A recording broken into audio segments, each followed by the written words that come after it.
Hey there! Tonight, we're not talking about kings, or bloody battles, or any great victory.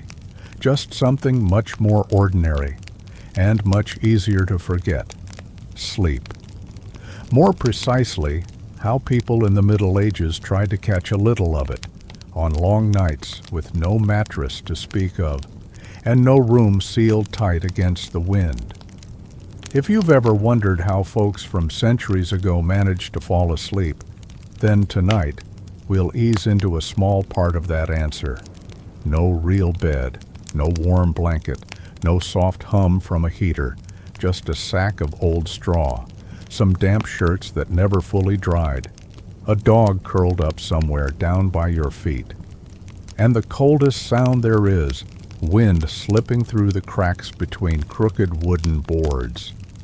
If you're already lying down, you can pull the blanket up to your chest, just high enough to stop the chill from crawling down your spine. Maybe turn off most of the lights, leave just a dim glow, like moonlight leaking through a faded curtain. And if your room has the hum of a fan or the steady rhythm of some old machine, don't turn it off. Those sounds are good at slowing stories down, helping them glide. If nights like these help your mind slow down too, feel free to follow or leave a quiet comment. Where are you listening from? What time is it where you are? There's always something oddly comforting about knowing someone else, far away, is breathing in the same rhythm you are, right now. So then, imagine you're lying down, not on a mattress, but on a sack of straw packed down from the last harvest. It's flat, a little tired, but still just enough to lift your back off the ground. And the first thing you feel is your spine settling into that warm, scratchy surface, like it remembers you from a long time ago. You lie down, not on a mattress or any bed with legs, but on a straw sack that's gone soft after years of wind and weather. It used to be your mother's. She broke down last year's harvest pile, balled it up by hand, stuffed it into a threadbare sack, stitched it closed, and shoved it against the hut wall. Now it's under you, and your body has to get reacquainted with every crinkle and rustle of dry grass. There's no blanket, no pillow, nothing that would pass for clean. The sack's been spread across the dirt floor, where yesterday's rain dried into cracks that look like spider webs covered in a dusty film. The straw no longer smells like sunshine. Now it smells like time, a little damp, a little forgotten, like an old blanket left shut in a chest all winter. The first thing you feel isn't comfort. It's your spine learning patience, adjusting bone by bone to avoid the sharpest pokes. The scent of grass blends with earth, and the smoke from this afternoon's fire still lingers around the hem of your shirt. It didn't fully dry, still clings to the steam from kindling, and smells like you're wearing the whole stove on your back. You didn't change clothes. You don't have any to change into. Night is just when the noise inside you stops, and the noise outside you forgets your name. The cat didn't wait for an invitation. It got here first, curled up in your favorite corner of the sack, right near where the wind doesn't reach. It lies there like a roll left behind on a tray, soft, warm, and not interested in sharing. When you lie down, it barely blinks, then closes its eyes again, like you're not welcome, but also not worth moving for. Its back rises and falls in steady rhythm, a sound you can't really hear, but somehow feel anyway. You hear someone walking softly outside, maybe checking the chicken coop. Maybe it's the wind, maybe both, or maybe neither. You don't open your eyes, just tilt your head slightly to the right, avoiding a hardened patch of straw where the rain once soaked in and dried stiff. This sack used to line a wagon. Now it's a bed. You don't really have complaints. A bug crawls across your wrist. Feels like a single hair brushing your arm while washing your face. Except there's no water here, and no mirror either. You don't slap it. You don't wave it off. You just move your hand a little to the side, like you're straightening your sleeve. The bug disappears or stops. You don't know. Doesn't matter. The cat shifts beside you, kicking up a cloud of straw dust. Some of it lands on your face. You don't take a deep breath. You know the air might carry that wet burlap smell, so you breathe light, slow, and even, like wind slipping through a thatch roof. That sound, whether it means to or not, has been your lullaby for many nights now. You wonder if you're dreaming, but then remember, dreams need a certain level of comfort. And all you've got here is a sack of straw under your spine, a damp shirt across your chest, one lazy cat, and a tired body with no more requests to make. So instead of dreaming, you drift, like an old piece of wood floating through early spring rain. Now and then you hear a faint drip in the corner, maybe from the leaky roof, maybe a mouse chewing a husk. But it never comes close enough to worry about. Everything's still in its place, and you, even if not fully asleep, aren't quite awake anymore either. You pull both hands into your shirt, pressing them against your belly to keep what warmth is left. Your back still aches, your neck still itches, but your body has run out of reasons to argue. On a sack of straw softened by the seasons, you lie still like a lump of earth not yet shaped, waiting maybe to rise, or to fade. A soft sound stirs near your feet, not loud, not clear, just enough to let you know this straw pile isn't entirely yours. Something is moving, very gently, just enough for your skin to feel that the warmth inside this sack doesn't only belong to you. There's a leg touching yours, a bent knee, a rough shin, cold at first, then slowly warming up in a lazy kind of way. You don't pull your leg back because there's nowhere left to pull it to. Everyone's lying on the same pile of straw, and that pile doesn't grow with the seasons. It just sinks a little more each year. Behind you is another back, broader, softer, but breathing heavier. Your mother's back, your belly pressed right up against it, like you're caught between two warm planks. She doesn't speak, doesn't move, just breathes in and out, and every breath makes the straw in front of your face shift a little. Every time she inhales, it feels like you're being pulled with it, like a leaf trembling in a draft. In front of you is your sibling's knee, not quite on top of you, but wedged in just close enough to stop your belly from stretching out.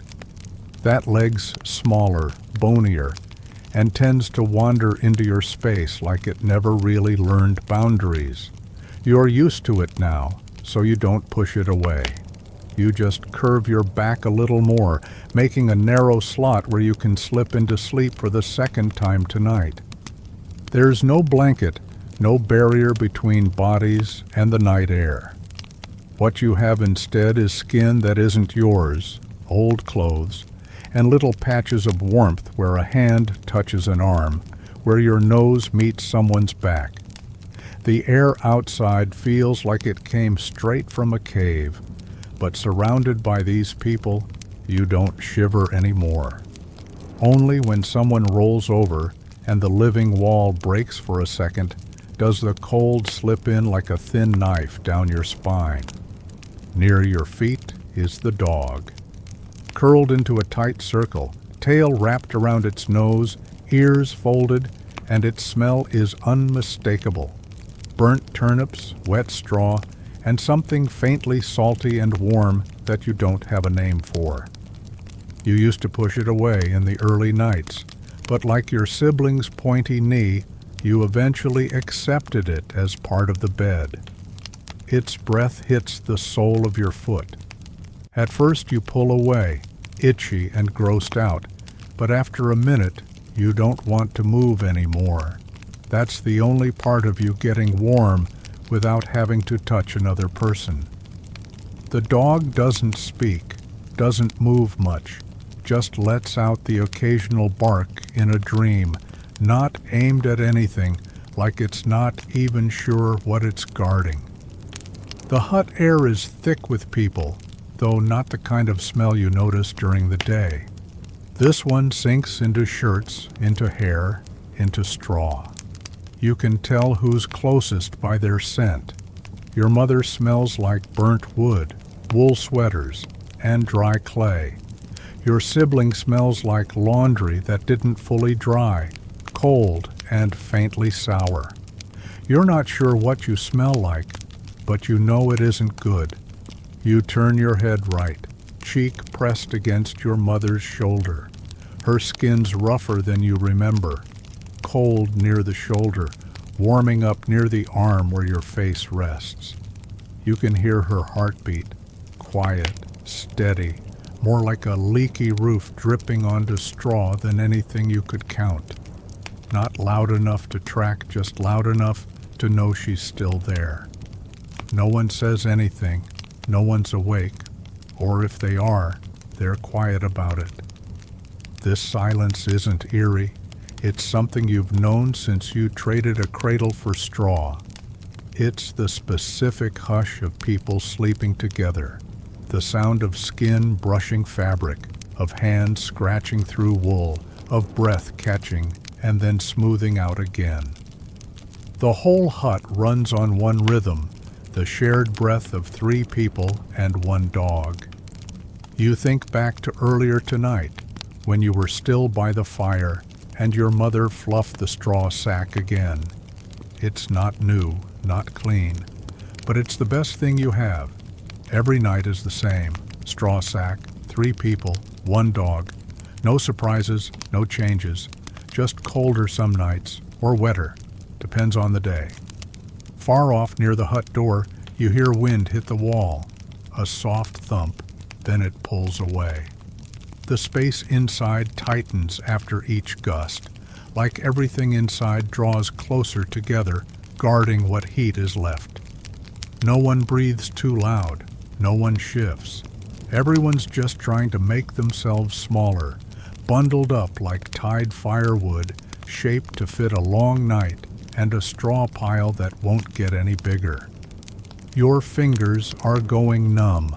There's no blanket to tuck them in, just your own waistband and some wrinkled cloth around your belly.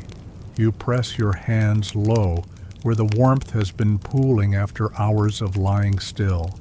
Your fingernails are dry, stiff, and smell like stove ash, but pressed against your own skin, they feel almost comforting, like a signal that you're still exactly where you belong.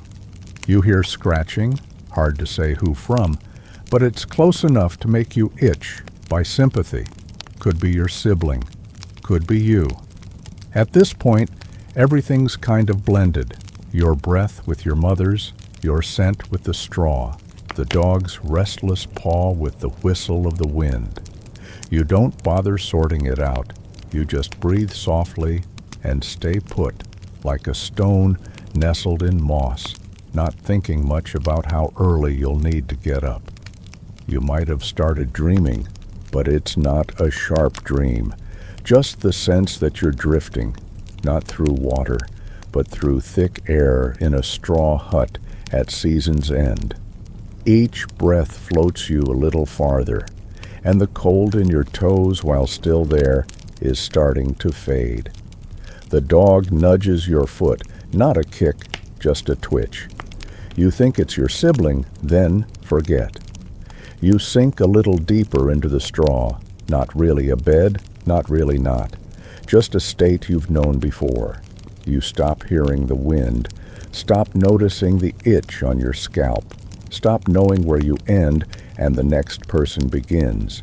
You don't think about tomorrow, you don't think about yesterday. Everything folds into this one night, on this one bed. 3 people, 1 dog, and a silence no one ever named.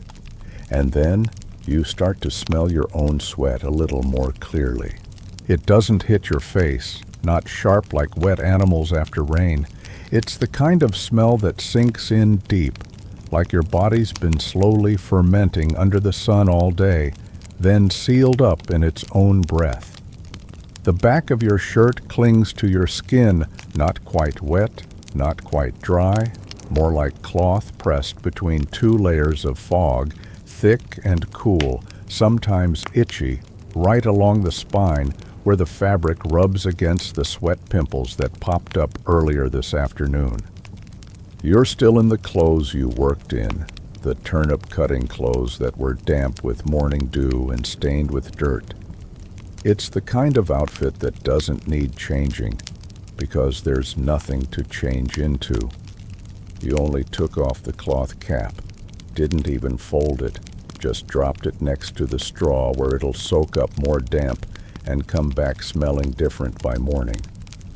The collar slid down to where a thorn scraped your neck earlier.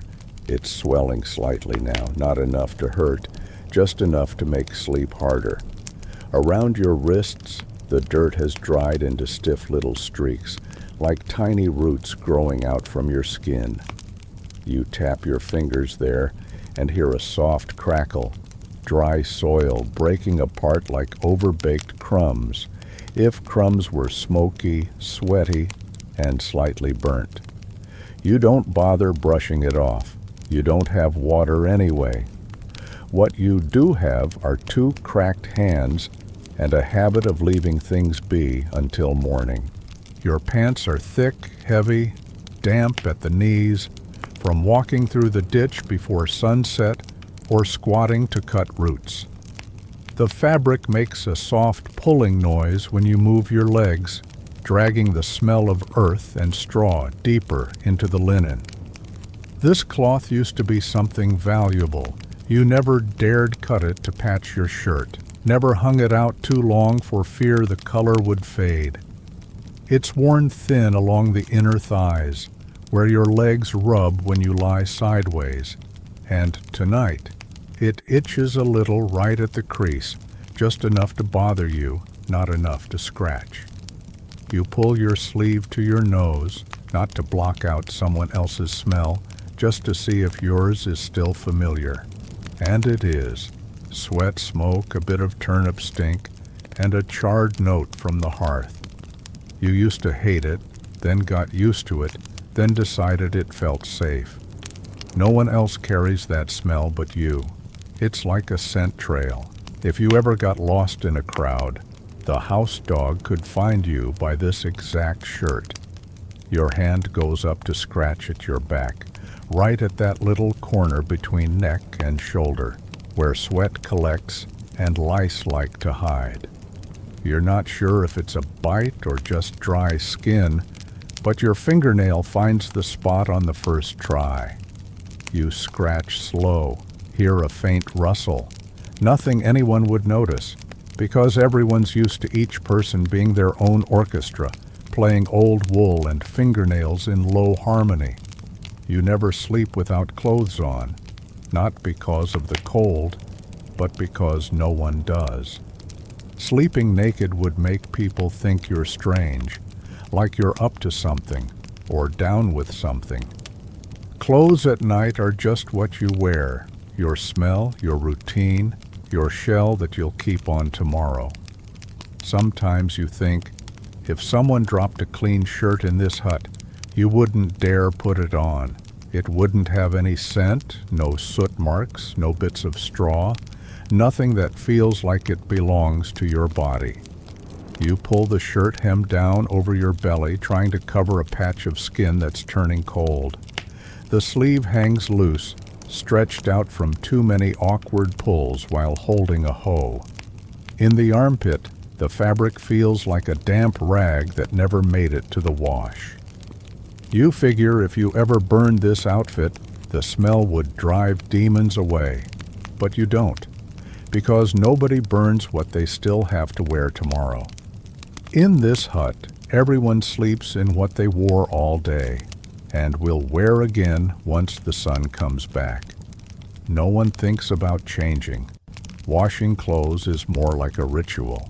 You need a reason, you need the time, and you need some kind of occasion big enough to make you think a shirt deserves to be clean. If not, then it stays as it is. A dirty shirt still keeps you warm. Heavy pants still block the wind. And the smell, that smell is your last line of defense against the cold night. Because when you can smell yourself, you know you haven't been taken yet. You bury your face in the crook of your elbow, where a little warmth still lingers. From there you breathe in, slow, and catch everything your body's been holding on to. Every footstep across the field, every bend to pull weeds, every swipe of the hand across your forehead when the wind picked up. It's all still here, not gone, not drifting off. It sleeps beside you, woven into the fabric, hiding in the brown smudges on your collar, packed inside the creases that didn't have time to shake out. The itch travels down to your neck, then stops right at the base of your skull. You know there's something crawling there, or waiting to, if you fall asleep.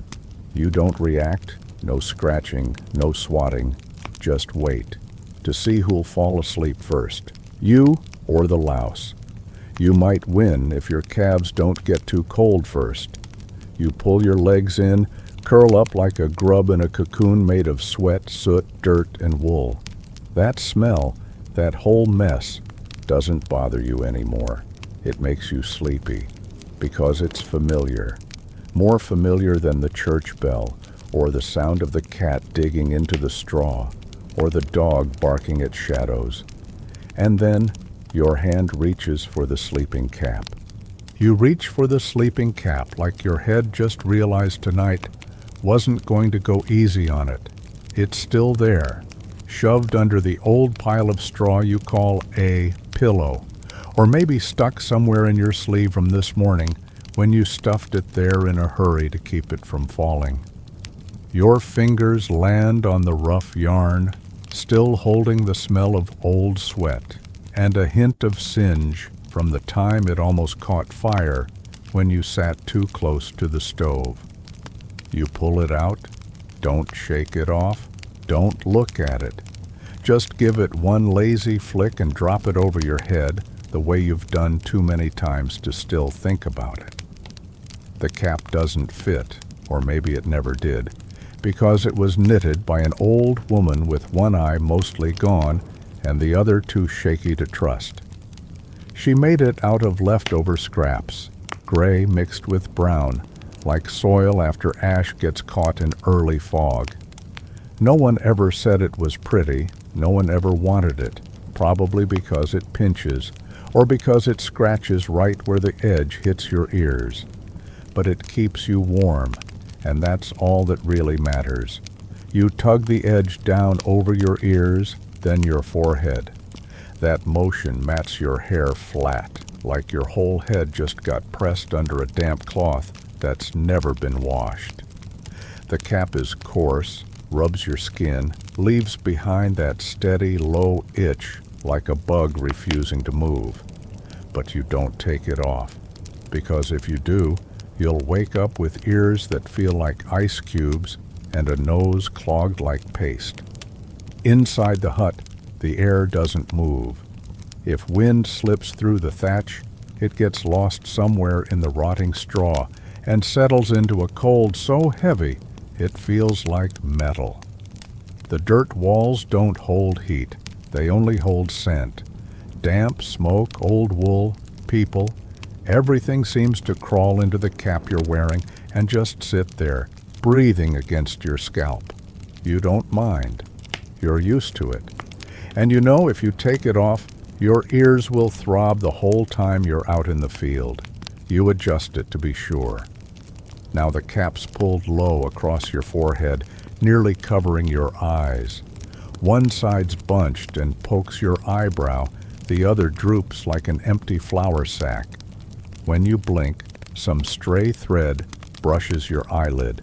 Not painful, but just enough to make you squint. You don't fix it. You don't care.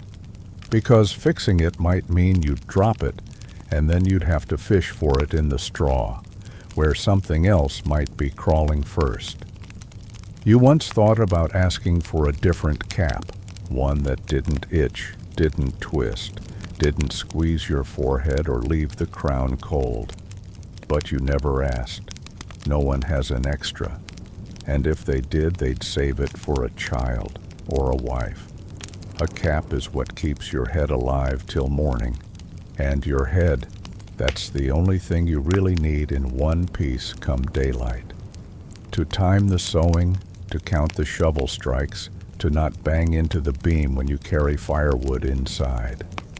When you lie down again, the cap presses against the back of your neck, forming a little ridge that makes you twist your head a few times to find the spot that doesn't ache. Your head feels hotter now, not from warmth, but from the way the sweat can't get out. You can feel the tiny beads forming along your hairline getting pulled back into the yarn. It's like wearing a cloud that no one plans to lift. You close your eyes. Nothing changes. The wind still hums against the wall. The fire is still nearly gone. The dog is still breathing slow near your feet. But with this cap on, your head sinks into a small cave.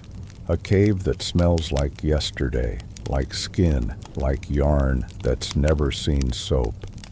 You breathe lightly, listening to the wool rub your ears with each movement. Everything goes slow, everything smooth, like a sigh sliding between two waves of sleep. You think to yourself, without the cap, this night might not end right. Because when your head's cold, the dreams stretch long.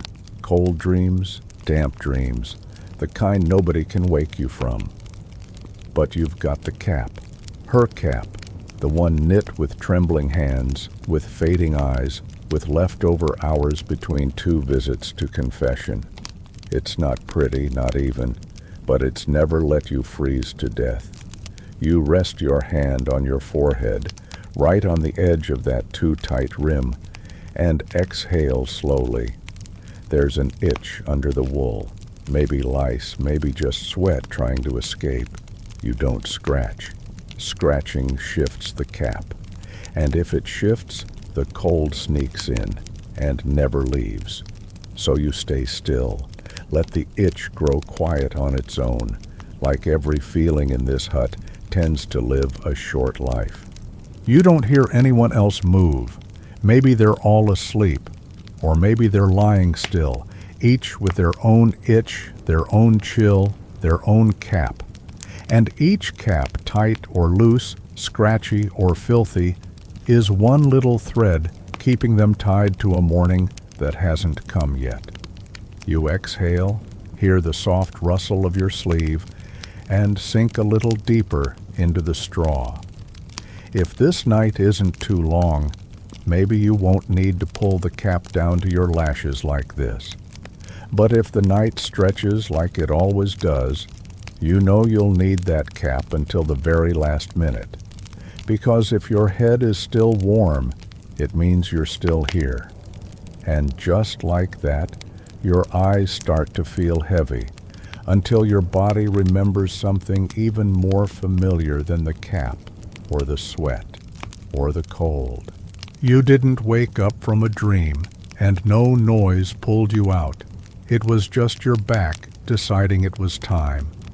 It didn't say anything, of course, but each vertebra tapped out a slow, steady message, like someone gently knocking a wooden spoon against a wooden wall. You opened your eyes in the dark, not sure how long you'd been out, just that your left side had gone numb, and the back of your neck was glued to your cap like wet cloth sticking to dried blood. No one called you, no sound stirred you. Your body, like an old ox that knows the plow path by heart, simply knew it was time. You didn't sit up, just shifted slightly, enough to flip sides, not enough to make the straw crackle too loud. Your knee popped when you rolled, not painful, not loud, but just enough to remind you it had been with you since your first harvest season, back when you barely reached your father's waist. The sound wasn't quite a snap, not quite a creak, more like someone testing a rusted latch, halfway between opening and breaking. No one else moved. Or maybe they were shifting inside their heads like you, but hadn't dared to actually move. In the dark you could feel the shape of things, your head still capped, face still pressed to your damp sleeve, breath still bouncing off sweat-soaked cloth and right back into your nose. Everything still in its place, except your body, which refused to stay still any longer. It had to be past 4 hours. You didn't check the time, of course, there's no clock, but your back knew. Right where your spine meets your thighs, where the straw's thinnest, there was a sharp little nudge, like a whispered reminder. You'd tried rotating the sack before, head to foot, side to side, stuffing another layer under your hip, but nothing really changed. Straw, new or old, pressed flat long enough, just becomes dirt. And dirt never softens up for anyone. You closed your eyes again, trying to fake your way back into sleep. But your head was already awake, not from thoughts, but from sensation. The cap's edge had started itching over your right ear. Your elbow had a dull ache from being bent too long, and your legs were pinned between two slowly warming things, one person, one dog. That warmth wasn't exactly pleasant. It was damp, heavy, and had a smell. But you stayed put, because any movement at this hour could mean the night was lost for good. People in the Middle Ages didn't call this insomnia. They called it the in-between. The first sleep was over, the second hadn't started, and you were floating in a nameless middle, not morning, not night, not awake, not dreaming. You used to think this was the hour of ghosts, but you've lived long enough to know if there are ghosts, they've got backaches too. And if there are devils, they wait for you to sit up before starting their mischief. Outside, the wind scratched at the straw wall. Not strong, but stubborn. Not exactly cold either, but it dragged in smells, fog, soil, a bit of smoke from a fire still smoldering somewhere. Maybe a neighbor's, maybe the woodpile you never fully put out yesterday. You didn't open your eyes, but you could picture it clearly. A damp sheet of air sliding through the roof gaps, brushing your cap, landing soft at the base of your neck. You rolled again, this time to escape the pain in your hip, and stirred the straw with a faint rustle. The dog shifted too, tapping a back paw against your thigh. It wasn't awake, just changing position, same as you. Its breathing changed a little, shorter, deeper, moving in a rhythm you hadn't adjusted to yet.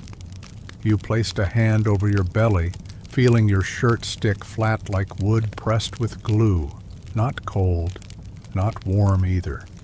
You breathed evenly, trying to remember the last night you didn't wake like this. Maybe when you were little, when the straw was still soft, and your body didn't have so many joints to report in pain. But ever since you grew up, since your back started stinging after bending too long, this middle-of-the-night waking became part of sleep itself, like a long sigh between two shallow breaths. You heard something shift, faint, far off, but not from inside the hut. Maybe wind, maybe a mouse. Maybe the walking stick in the corner fell over because someone brushed past it in their sleep. But you didn't sit up. Your back still needed the ground, and your head wasn't curious enough to care. You tried closing your eyes again, this time hoping for a feeling to return, some excuse to fall back in. But nothing came, just silence, long like a knotted string, looped gently around your neck, not pulling tight, but not letting go either. Your head held no clear picture, just darkness and a few blurry spots of light that might have come from your eyes or your cap or blood vessels quietly humming along. Everything was still in place. The cap hadn't slipped, the pillow hadn't softened, the person next to you hadn't scooted in or rolled away, and you, in that moment, felt like a stake hammered into the floor, sturdy, unmoved, not crumbling, not swaying, just tired. A kind of steady tired that didn't hurt, but also didn't promise to go away by morning. If anyone else was awake with you right now, maybe they were lying still too, waiting for their knees to ease up, their shoulders to unlock, and their eyelids to close long enough to dream something without mud in it. But you didn't ask, and they didn't say. Because at this hour, saying anything is too much work. You took one slow breath, heard the cap scratch your ear, the straw creak under your back, and someone else's breathing pulse steady, like a temple bell counting its own silence. Everything was still the same, as it always was, every night, every year, ever since you stopped sleeping in your mother's arms and started sleeping on straw. You'd lost count of how many times you'd woken up like this, and you didn't plan to count anymore, because counting only wakes the mind. You weren't dreaming and didn't remember the sleep before, but you knew this feeling well, the soft itch on your scalp from sweat, the dull pressure on your neck from the tight cap, cold hands because your shirt rode up, warm legs because the dog pressed too close, and that hollow in your belly like you missed a meal earlier. You weren't hungry though, just felt light, like someone had pulled a stone from your gut and left behind a space with no name. You thought about lying still a bit longer, then maybe sitting up just to let the blood move. Not for any real reason, just to remind yourself you were still inside this old body. And if you did get up, maybe you'd make your way toward the fire. You think about lying there a little longer, then decide maybe sitting up for a bit will help the blood move. Not for any real reason, just to remind yourself that you're still living in this old, stubborn body. And if you do get up, you'll probably head toward the fire. You prop yourself up, pushing off the sunken sack of straw, your shirt peeling off your back like a second layer of skin that hasn't been broken in yet. Cold, damp, and soft in the worst way, like you've been sleeping between two fog-soaked clumps of earth all night. Even that small movement makes your cap shift on your forehead, so you tug it back down with one hand while the other searches for a safe place to plant your knee without kicking someone. You slide your foot out of the warmest spot in the straw, and right away, the night air slithers between your toes. Your foot hits the floor. It's not just cold, it's damp, and softer than you remembered. The dirt inside the hut, even after a full season of packing down, still refuses to dry out completely, like the night air keeps dripping down through every little crack. The mud doesn't stick to your skin, it just lays a thin film over it, so every step makes the sound of wet bread being pressed into a towel. You don't react. You're used to it. And right now, your only clear thought is getting closer to the stove. You creep through the dark, one hand brushing against the hut wall to keep steady, the other tracing familiar posts, past the sleeping mat, around the broken chair, skimming the edge of the basket pile until you reach the hearth. No one blocks your way. No one asks where you're going. In the dark, every movement belongs to habit, not explanation. You duck your head, brushing against the torn clothesline strung between two beams, the coarse yarn dragging across your forehead like a damp hand dipped in snow. You reach the fire. A weak warmth wraps around your ankles like smoke that forgot to drift away. The coals are still glowing, not many, just a few embers holding on like fireflies trying to live one more night. You lean in, hold your hand near the space just above the grate, and the warmth touches your palm like the handshake of someone very old, soft, fragile, but still there. You pick up a piece of wood, long enough not to bump your head against the stove's edge, short enough not to need splitting. Your fingers touch the cold surface, smooth but peeling in places.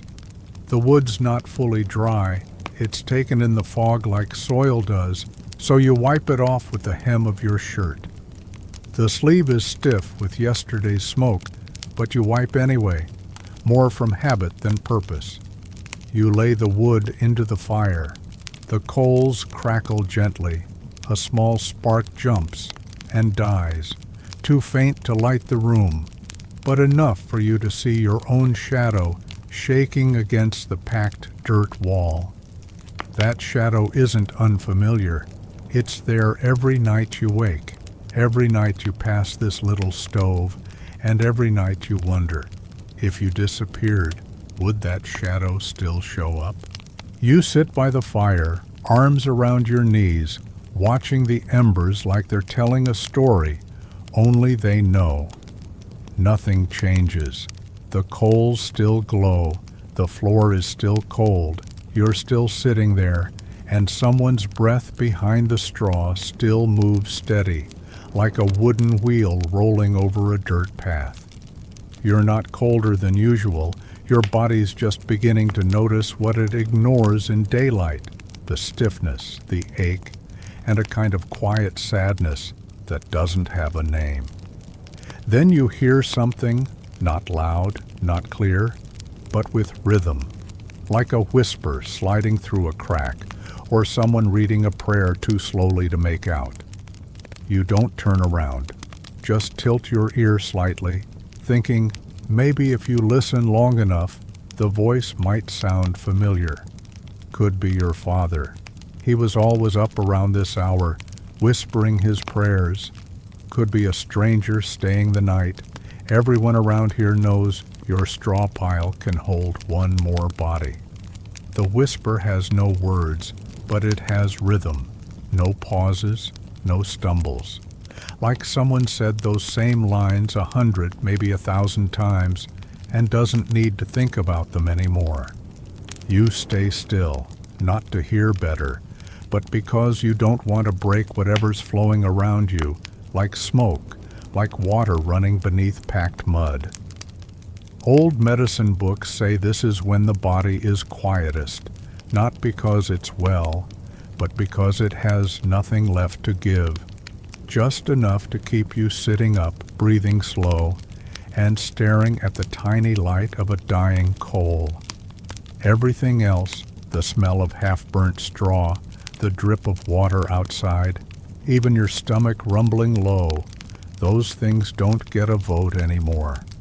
They say this is also when your soul might drift away, not from demons, just because your body can't hold it anymore. You heard that once on another night.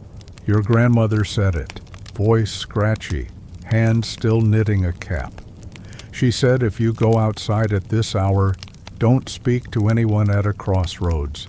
And if someone calls you from far across the field, pretend you didn't hear.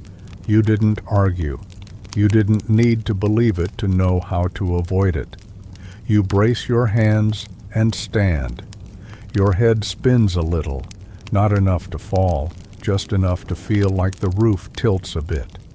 You don't plan on going back to sleep, not because you're wide awake, but because your body hasn't chosen a position to lie down in yet.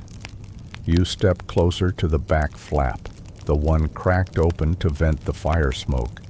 You don't open it wide, just enough to notice the air out there, isn't the same as in here. The mud at the threshold is colder than you remembered. It climbs to your ankles, then pulls back slow, like it's sad to lose your warmth. The smell of earth gets stronger, mixed with chicken, with ashes, and something you can't name, maybe mist, maybe your own clothes breathing back at you. There's no clear moonlight, but you can still make out the chicken coop behind the hut, leaning, crooked, and just a little lower than it was last winter. You take a few more steps away from the stove, where the last bits of coal are fading, leaving behind a red glow curling in on itself like a tired ankle after a barefoot day. The back door is only half closed, the clay panel never fitting right since the hinges wore out, same as the elbows of your shirt after harvest season. You reach for the worn wooden latch, twist it gently, and it creaks just enough to make you pause, like maybe you almost woke someone no longer here. Night wind slips through the crack you've made, brushing your shirt hem like a shiver passing through. You stretch your leg forward and step outside, where the ground suddenly softens under your bare feet. The mud is cold and sticky, rising just enough to swallow your pinky toe, not deep, but plenty to remind you that winter never gave up its spot. You glance down. Your foot doesn't feel like part of your body anymore, more like something dipped in fog, tangled in grass roots, and welded to the breath of the earth. The moon's not bright, but just enough to see the path. The chicken coop leans to the left, lower than the stoveroom, with a roof that slipped toward one side, like someone tried to fix it with a stick and gave up halfway. Each step you take toward it sends a cold draft down your shirt from collar to waist, like stone pressed to your spine without ever touching it. You're not rushing, no one's waiting, but you're not lingering either. Your feet don't like standing in cold mud too long. You get close to the coop, but don't touch it right away. You tilt your head slightly to listen. There's a noise inside, not a shuffle, just a low sound, like someone's throat clearing out the last bit of a dream. One hen stirs, then quiets. No flapping, no fuss, no crash. Just a small shift, like it's reminding itself it's still alive, same as you. The smell isn't strong, but you know the layers. Chicken droppings, unmistakable. Damp wood ash, clingy, fine, like smoke trapped in a shirt. And something else, the wet-soaked scent of rotting wood, touched with stale urine from the last time you cleaned. None of it makes you wrinkle your nose, but it's all there, like a quiet prayer of the soil, not lovely, but not something you skip. You place your hand on the side of the coop. The wood is wet, cold, and rough, but as familiar as a handshake, you no longer need to return. The feeling climbs from your fingers to your wrist, then your elbow, like a reminder. You once patched this whole thing up with 3 nails and a piece of rope. You wonder for a second if anyone ever thanked you. Then forget it. Thanks aren't something you hear clearly between soft clucks and passing wind. There's no fox tonight. You don't see tracks, don't hear movement past the fence. The hens aren't panicked, there's no strange smell. Everything lies still, exactly where it should be, as if the night was set up by a hand that knows every corner, every place that needs stillness, and every place that can afford a little noise. You don't check for eggs. You already know there won't be any, and even if there were, you wouldn't want them. This season, eggs are just extras in a night where certainty matters more than breakfast. You stay there, one hand on the coop, your head tilted slightly, like you're whispering something into the dark. No one answers. You don't expect them to. Inside, the hens seem to know you didn't come to take anything. They don't panic, don't shuffle, don't do much of anything except creak like wood slowly pulling away from the night. Maybe the coop is the only place where nothing asks anything from you. You draw your hand back, but don't turn around just yet. You stay a moment longer, letting the wood smell the droppings and the breath of the cold ground drift across your face. In this bit of quiet, you're not thinking about going back to bed. You're just letting your toes go numb, your shirt stiffen from the dew, and the blood under your skin pull tight with each soft gust. Not from pain, but because you know, after all those small discomforts comes a stillness colder than silence, but lighter than any prayer you ever learned. You turn slowly, like breaking one last fragile second of quiet. The back door is still open. The dark inside the hut isn't much different from the dark out here. But inside there's the smell of people, straw, warmth. Even if barely there, it's still the only thing left that's warm. You don't walk too fast. Your feet are still clinging to mud, and the night hasn't finished peeling itself off your shirt. But you're not staying here either. No one wants to stand too long in the kind of peace that feels just sure enough to let you walk away. Because if you wait, it slips. You step back inside, not bothering to close the back door. It's never closed all the way anyway. The wind still comes in, but now it follows you, brushes your heels like it's asking permission to enter.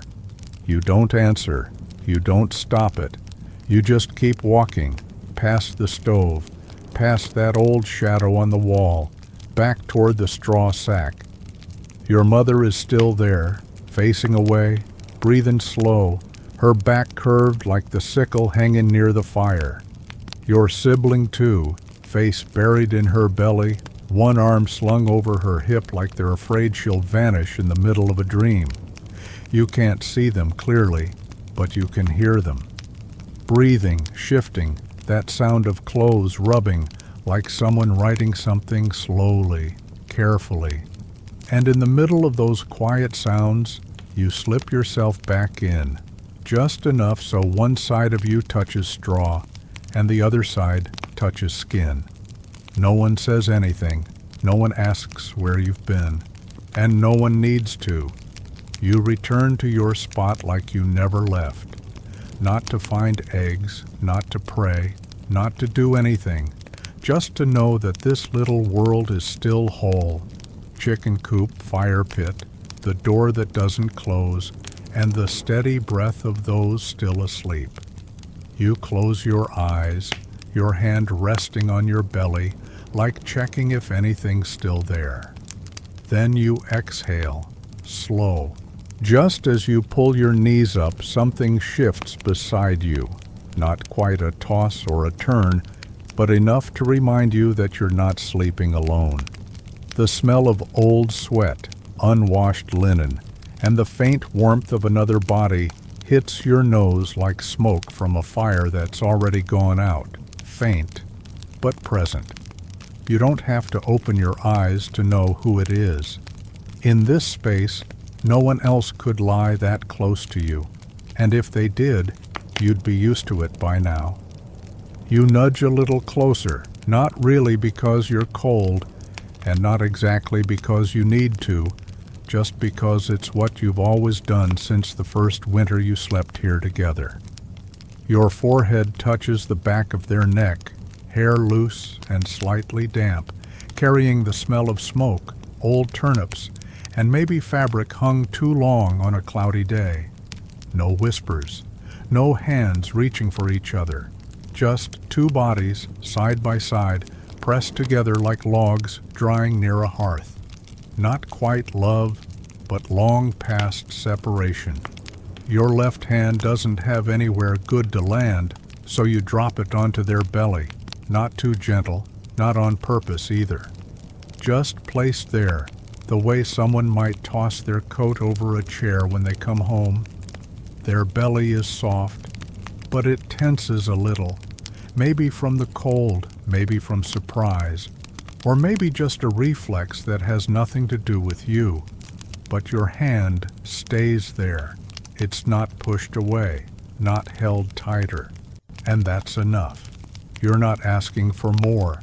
Neither of you stays awake long enough to ask for anything. You keep your eyes shut, though your palm is starting to warm from skin on skin. Not the heat of glowing coals, more like a piece of bread still warm from the oven, not hot, just steadily softening the fingers, still stiff from the dew. You don't move, no reason to. For a moment, you forget the shirt sticking to your back, the cold patches of ground you walk through to get here. There's just the belly, the steady breath, and a heartbeat you're not even sure is yours. A sharp gust claws at the outside wall, shaking the thatch like old hands at a funeral prayer. But inside, nothing changes. You've known that sound since your earliest night sleeping beside dirt walls, back when every scratch on the roof made you think something was crawling or sliding under the floor. Now it's just another drip in a dream, noticeable, but not worth waking up for.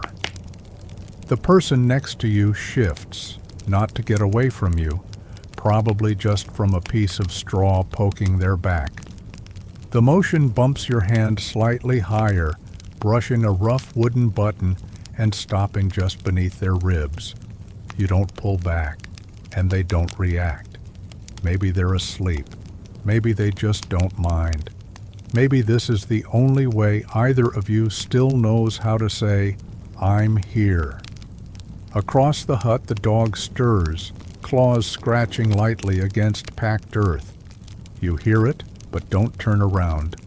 That dog used to sleep by your feet when you were younger, but now he's old, always switching spots at night. His scent, wet fur and scorched turnip, still clings to your shirt, mixed with the breath of the person beside you. You can't tell one smell from another anymore. It all blends into a kind of sleep scent, something you don't miss during the day, but always want back when night falls. You press your hand down just a little, not much, just enough to remind yourself the belly is still there, the chest is still rising, and you're still part of this night. The person beside you answers with a small shift. Maybe their chest expands a little more, or maybe an arm muscle tightens, just enough to tell you they know you're touching them. It's not the kind of touch that starts anything. It's the kind that keeps something from ending. No one says a word. The only language left now is skin temperature, breath rhythm, and the weight of your hand on someone else's stomach. Sleep is coming back, not all at once, just trickling down your neck, over your shoulders, soaking into your back where it's still a little damp from the night. You don't fight to stay awake. You don't force yourself to sleep either. You just let your body loosen bit by bit, like a shirt that's been washed and hung up, not because it's dry, just because it's the next thing to do. You ease your hand back a little and leave it resting between your two bodies, not to separate, just because there's nowhere else to put it. Your breathing and theirs fall into sync, not perfectly, just the same pace, the same pauses, the same longer exhale when the damp starts settling around your nose. You feel the cold creeping into your back, not sharp, just like someone touching your spine with the back of a wooden spoon. A stray hair sticks to your cheek, not yours, not new. It's been there since you leaned in, only now it brushes the spot that makes you notice. You don't brush it off. It doesn't itch. It just stays there, a small reminder that there's still not quite enough space for either of you to roll away. And you like that. On a cold night, it's small things like this that keep you from floating off the earth. You don't know how much longer you'll stay awake, but you're not counting. Could be a few minutes, could be until dawn. Doesn't matter. You're not dreaming, not talking, not thinking. You're just letting each muscle drop its job for a while. And the person next to you doesn't need anything else from you. Just that you're here, like every other night, like every year gone by, like that soft, heavy layer of straw, always under your back, never thanked. But without it, no one sleeps. You turn your face in, and the smell of their hair sharpens, damp, earthy, familiar like well water. Nothing sweet, nothing memorable, nothing that needs to be changed. You breathe out, again. And this time, that breath seems to push everything back a little. The chill, the tightness, even the sound of the wind clawing at the thatch walls. Your arm stays where it was, fingers splayed between the straw and the warm side pressed next to you. No one stirs, no one rolls over. Just the slow, quiet breath of the straw itself, flattened under the familiar weight of human bodies. Your stomach's no longer twisting, just a soft dullness, like a bed of ashes burned out since noon. The sleep doesn't knock. It just slides in through the back of your neck like someone draping a damp cloth across your head. You don't try to fight it. There's nothing to fight. Everything's already set for a sleep that doesn't ask questions. Steady breathing beside you, a dog's tail brushing your knee, a dirt floor that stays just cold enough to keep the heat from building up, and a body tired enough to forget what it even did that afternoon. Your eyelids close, not really from sleepiness, more like an old reflex. In that dark, you don't see anything. No dreams, no pictures, no voices calling your name. And if something's waiting for you in a dream, it's already been blocked by the wind pressing against the straw wall. You haven't left any opening for dreams to crawl in. Your hand curls slightly, not from cold, just settling into an old position. Your back still aches the same way it always does. Not sharp, not stabbing. More like a thick dust settled on a stone. It doesn't hurt, but it doesn't let you forget either. You shift a little. The straw crackles, then quiets down, like it's tired too of holding you up all night. No one talks. No one needs to. In this second sleep, the whole village goes quiet, like there's some silent deal between people and people, straw and ground, ground and sky. Every sound sinks beneath the rhythm of breath. Even the rats in the beams overhead keep to themselves, not as bold as they were earlier in the evening. You don't remember the exact moment you fell asleep. Just a brief second, someone shifting somewhere far off. Then the sound fell away like a pebble dropped into a dry well. After that, it was silence. Silence as thick as sifted flour, settling on everything. The last thing you remember is your toes getting warm. Maybe the dog moved. Maybe the person beside you turned just enough to let some straw cover your foot. You didn't check. Your eyes were already too heavy, stuck shut with the dry kitchen smoke clinging to your lashes after a long day. This sleep feels different from the one before. It doesn't hit all at once. No bucket of cold water to the face. More like someone softly blowing on the back of your neck, making your head droop inch by inch.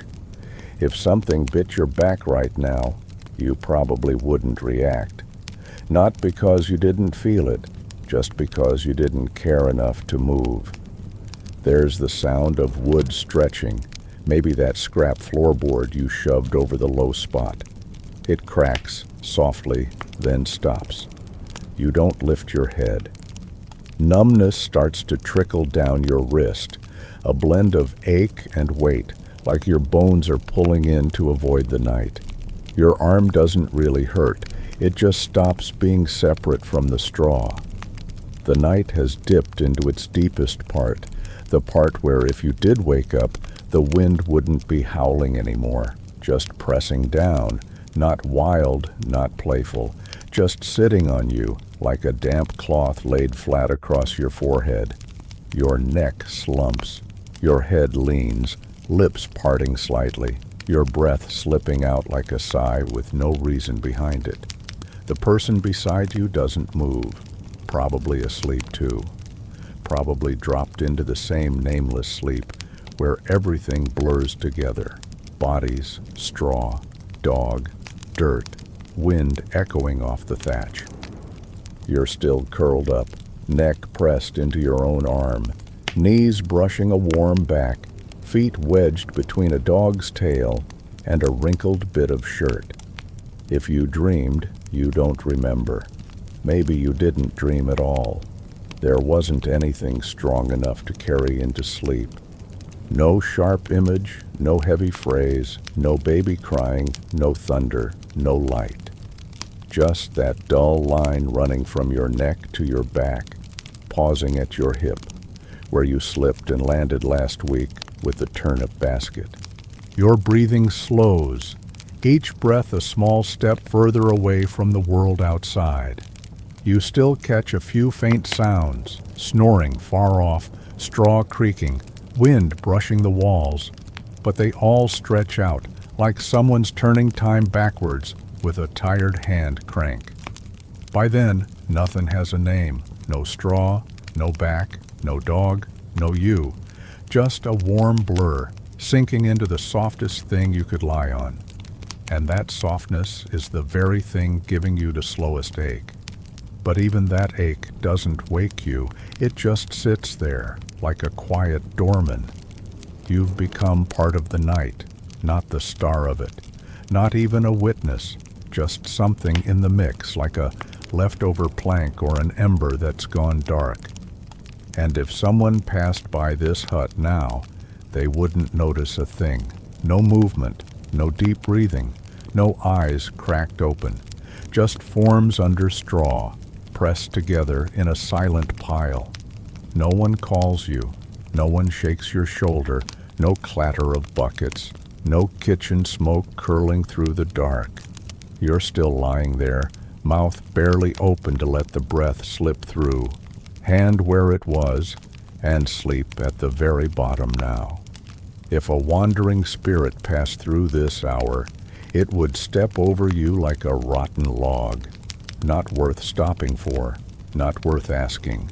You're not a person sleeping anymore. You're just a warm enough shadow not to disappear. And that night, nothing called you back.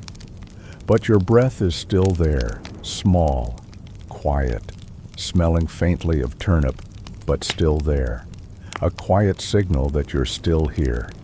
And even if this sleep has no dreams, at least it has no nightmares, no screaming, no breaking, no sudden jolt awake.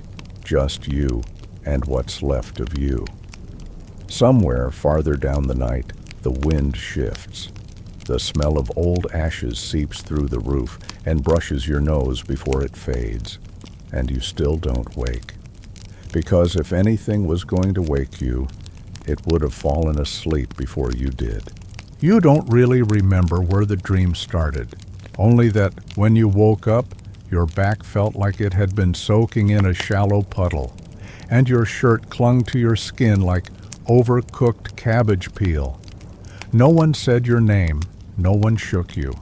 Your eyes just opened on their own, slow as a wooden lid easing open after the pot's long cooled.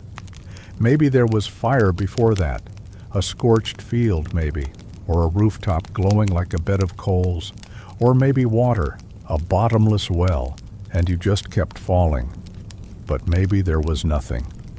Waking memories crack like old lacquer, shiny but too fragile to hold. The clearest thing was the sweat along your spine. It didn't drip in beads, it just spread, slow and steady, like breath collecting on glass. Your shirt felt heavier now, just rough cloth, but it might as well have been a blanket pressed over your back. And the straw, that same straw you've slept on for years, was now turning on you, sticking like wet ashes. You didn't get up right away. Your head was heavy, like a curled-up cat had made a bed on it. Not pain, just weight, like when you come in from the fields too long under the sun and forget to cover your neck. You brought your hand to your forehead. It wasn't hot, but your hand was cold, cold like a wooden scoop dipped in a fall morning well. Just enough to send a shiver, not enough to make you move. You stayed still, breathing slow. Each breath pulled a piece of the dream back, but not enough to form a picture. Just the feeling that you'd been somewhere far, too bright or too dark. A place that, once you returned, your body didn't quite fit the way it used to. Now your back itches. Maybe it's the sweat. Maybe it's the tiny bits of straw working into every little seam in your shirt. You roll over, slow and careful, like something delicate had been arranged just so, and you didn't want to mess it up. The straw you hit is drier, but the damp doesn't go away. It's in the air. It's in the seams of your clothes. It's in all the places cloth touches skin. You hear someone's foot press into the straw. Software could be your mother, could be your little brother rolling over, or maybe it's just your brain still echoing. This time of night, sounds don't always stay in their place. You don't ask. You know the answer would be a snore, or maybe just someone's breath with no words behind it. Your eyes stay open, not wide, not alert, just enough to see that the dark isn't fully dark anymore. Some light, maybe from the last of the fire, maybe moonlight slicing in through a crack. A kind of light that doesn't help you see anything, just tells you that you're still here. They say the dark of death has no edges. This one still does. You reach down, tug your shirt up just a bit, not to cool off, just to peel it off your skin. But that only lets in a cold draft, running straight up your spine. You shiver, barely. Just enough to make the straw shift a little. Then nothing moves again. No one else is awake. No one needs to be. This is the space between two sleeps. The hour the old folks said the gods might pass by, checking for houses with light still on. But you don't have a light. You don't need a god. Just need your shirt to stop sticking and your back to feel less damp. You think about the well behind the house, not because you're thirsty, just because you saw water in the dream, maybe deep water, maybe mud.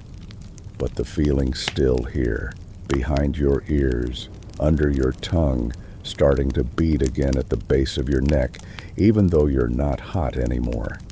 You think maybe you'll wash your face 3 times in the morning, not to get clean, just in case. Even if the well's half dry, you still believe it can rinse something off. Not sure if it's sweat or something that clung to the dream you never remembered. You touch your forehead again. It's not cold this time. Maybe your hand's warmed up. Maybe your forehead's cooled. It feels like pressing your palm to a wooden flower jar, neither hot nor cold, just solid and a bit damp. You exhale again, this time longer, not to fall asleep, just to make room for sleep to come back. You don't plan to tell anyone about the dream, not because you're scared, just because around here, no one asks what you dreamed in between 2 sleeps. They only ask, did you fall back asleep? Like the important part isn't what you saw, but whether you made it back to the straw and the warmth. You shut your eyes again, your back still wet, your shirt still sticks, your breath still slow. But you know, if you lie still long enough, All of it will sink into the dirt, and the dirt will keep the parts you don't need to remember. You just breathe and wait. Wait for sleep to come back like a colorless blanket, settling over your body bit by bit, until the only thing left is the sound of steady breath. You're still lying on your side, eyes half shut, and the first thing you notice isn't the wind or the smell of straw. It's a warm, damp breath pressed against your chest, not dry heat, not sharp. Just the kind that floats up from a bowl of soup gone cold, hanging in the dark. It doesn't wake you, it just reminds you you're not alone. The dog is still there. You don't have to open your eyes to know. Its belly is up against your side, and its tail, though pulled in close, still twitches now and then, just enough for your face to register it, like a lazy hand brushing past your cheek. Not petting, just a brush.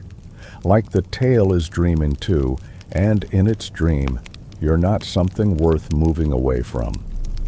Its breath smells like overcooked root vegetables, burnt skin from the fire last night, with the middle still damp and a little bitter. Mixed with that is the smell of wet earth, not the dry kind from the fields, but the slick kind by the well, where dogs like to roll after rain. It's not pleasant, but it's familiar, like your shirt after 3 days near the fire, like your hands after sorting hay with a little manure, not clean but not a stranger. You don't push it away, not because you love it, but because you know, if you move it, your legs will go cold. Your legs have gotten used to that lazy heat, and really you don't want to change anything else. In the middle of a damp night that smells like old smoke, it's better if nothing shifts. You curl a little tighter, chin touching the sweat-dried part of your shirt. Your hand rests against its back, not to stroke it, just because there's nowhere else for your hand to go. Its spine is raised a bit, fur rougher than clean, but there's still enough flesh that your palm doesn't go cold. You leave your hand there. Don't grip, don't pull away, like your hand and the dog have already worked things out. No discussion needed. You don't know if it dreams, but if it does, maybe it's about fish bones, or the bottom of a dry well, or chasing carts without being called back. As for you, you've dreamed enough. Now all you want is to lie still, listen to its breath, and match your rhythm to a creature that never asks for much. The dog doesn't have a name. No dog in the village does. Names are for things you call. This one just needs a whistle or a scrap of bone. But you still know it better than most people. You know when it's hungry, when it scratches, when it hides things near the stove straw. And it knows you. At least it knows when you're cold, or when you stir, or when you need a belly full of fur against your shin. You exhale, not deep, not long, just enough for your breath to bounce off its chest and make it twitch a little. But it doesn't wake. The twitch is just a reflex, like when wind slips through the roof and people turn the wrong way in their sleep. It shifts a bit, presses its nose deeper into your shirt, and keeps breathing. It's still dark outside. Not early night dark, but not yet morning either. Inside, everyone's still asleep, or at least lying still, like unburned logs. You don't hear anyone, just the dog, and you. 2 old bellows puffing in sync. You open your eyes a sliver, not to see, just to confirm you're not fully asleep. A line of light cuts through the roof and lands right at the dog's ear, lighting up a tuft of fur like a pile of ash flakes. You stare at that one hair, and your heart slows, not from feeling, just from watching long enough that thinking stops. You know, if you were lying next to a person, you'd be tense. People steal blankets, roll over, sigh at the wrong time. But a dog, especially one that's used to your sleep, won't ask anything of you. It just wants warmth. And so do you. Your eyes start to close again, not because you want sleep, just because there's nothing left to stay up for. Everything is where it needs to be. Your head, your arm, your leg, and the dog's belly. No one's changing spots. No one's worried about waking late. Its smell, its breath, its warm, knotted fur, they weave together like a makeshift nest, just enough to hide in from the night wind. You take one more breath, this time deeper, like you're sending the rest of yourself into a shirt that already smells like old ash. Beside your cheek, its tail brushes again, softer this time, like a good night you don't have to answer. The dog's breathing had softened. You couldn't tell if it had fully fallen asleep or just changed position. But the patch of fur beneath your hand had gone cooler, like it had soaked up the warmth earlier and now handed you back the chill of the dirt floor. You shifted just slightly, trying not to let the straw complain, and that's when something pricked your arm. Not sharp, not painful, just enough for the muscle to flinch without thinking. Your fingernail moved on its own, scratched once, then again, and once more for good measure. Then your hand dropped back to where it was. No sting, not too itchy. Just one of those little reminders that, yes, you still had skin, and yes, something else was still using it. You didn't jump, didn't curse. Some things just belong to the schedule of nighttime, like turning over, or letting your arm go numb, or twitching it just enough to get the blood moving again. Scratching fits in nicely.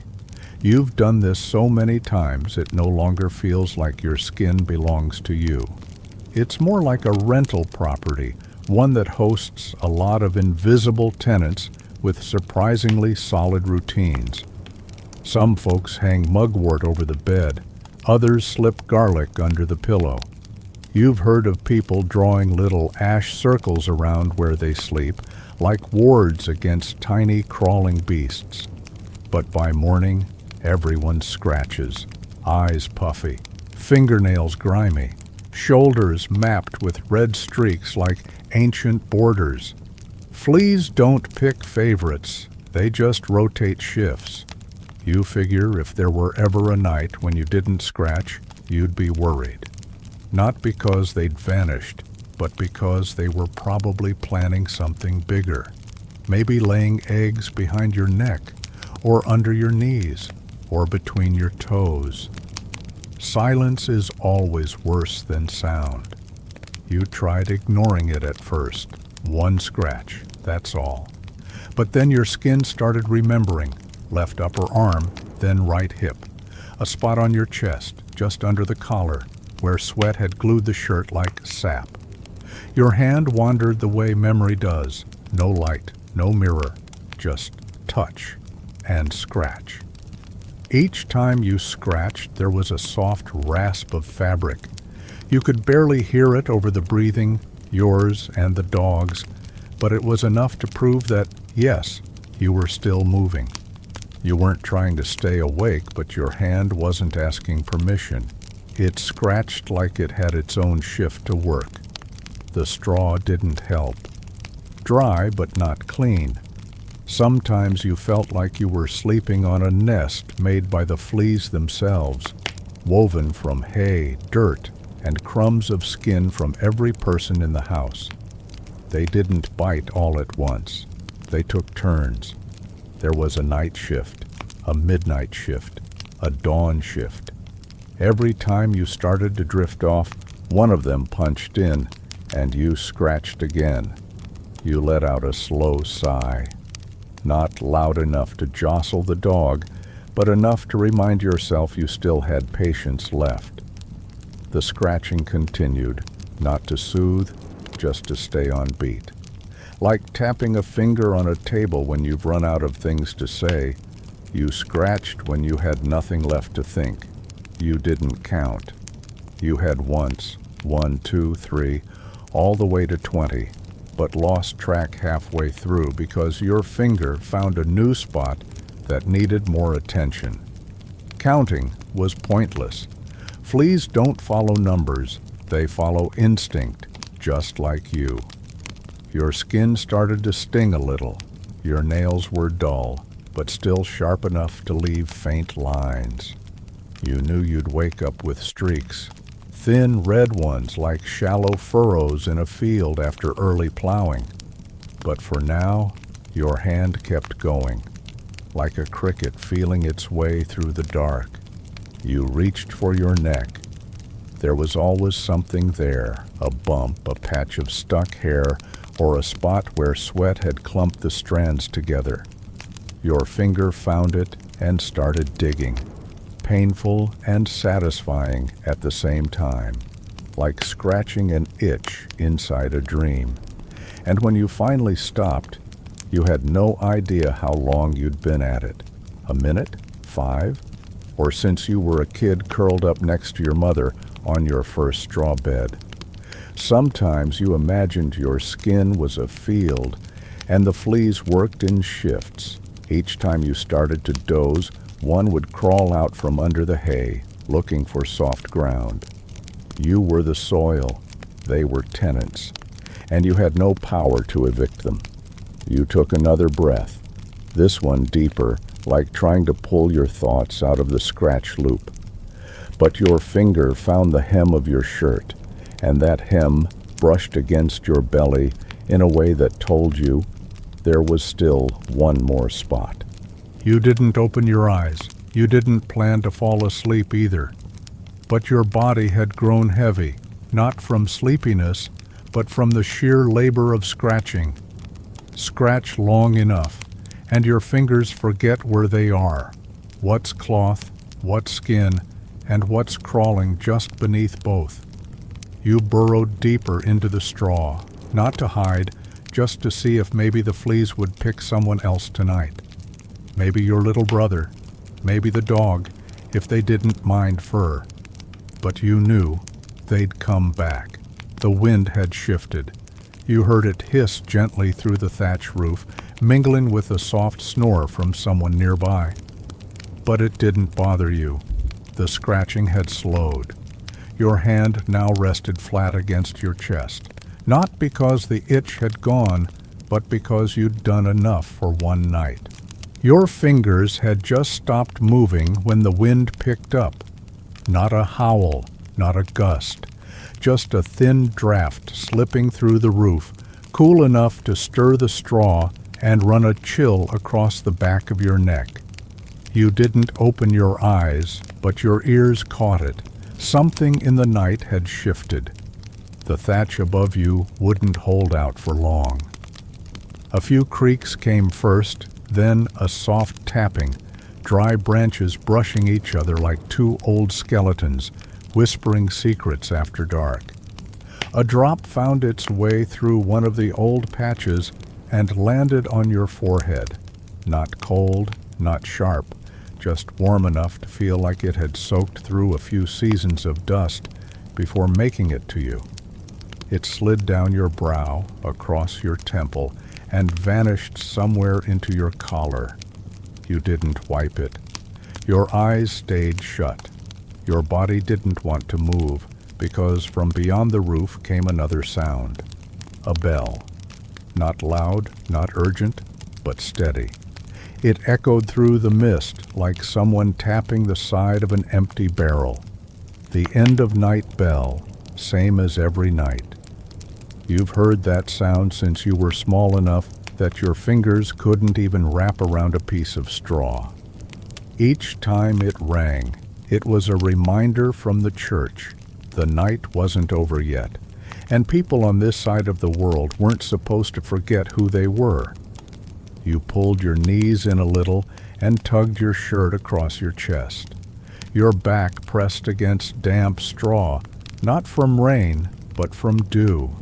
There's always moisture in the dark, like the earth is exhaling onto your skin. Every breath you let out lingered on your face for a second before vanishing, leaving behind nothing but the coolness of old water. The wood underneath gave a quiet groan. Hard to tell where it came from, maybe the door, maybe the beam. Old wood always complains a little when the wind changes. You didn't count how many times it creaked since you lay down. There was no need. These sounds weren't strangers. They were part of the backdrop, like a blanket hung on someone's wall to keep out the wind, even though the wind always finds the edge. There was a time the bell used to wake you, years ago when you were younger, when the sound meant something, a call, a promise, or just a nudge that it was time to get up and sow the field. But now it was just background noise, like the crickets or the wind or the breathing of whoever's sleeping on the other side of the straw. You heard a chicken too, not a crow, just a scratch, a soft tap of beak against beak, like even the birds dream with their eyes half open. The coop wasn't far, and chickens always stir when people sleep the deepest. You didn't get up. Not because you were lazy or even tired, but because the night had gotten used to you, and you to it. Every sound, every chill, every bit of water soaking through your shirt, they all belonged to a quiet little ritual that didn't need a reason. The straw beneath you had gone flat. Not hard as the floor, but not soft either. You turned just enough to press your face into your elbow. That part of the shirt was still dry, just enough to feel like a thin pillow. You let out a long breath, as if to chase the cold from your chest, but your lungs had already made peace with it. The person next to you didn't move, just steady breathing, enough to remind you you weren't alone, but not enough to ask anything of you. That kind of presence was like a threadbare blanket, not warm, but enough to keep the breeze from hitting straight to your ribs. The bell stopped. The wind didn't. It slowed, maybe waiting, maybe thinking about turning. A few drops of rain hung back, falling one by one, like they were testing whether you'd fallen asleep yet. You hadn't. But you weren't quite awake either. There weren't any full thoughts, no clear pictures, just a string of little sensations, a damp patch at your ribs, a cold stretch down your calf, a bit of straw dust still clinging to your fingertips, and a faint itch near the wrist where you'd scratched earlier. Nothing big, but enough to fill the whole world right now.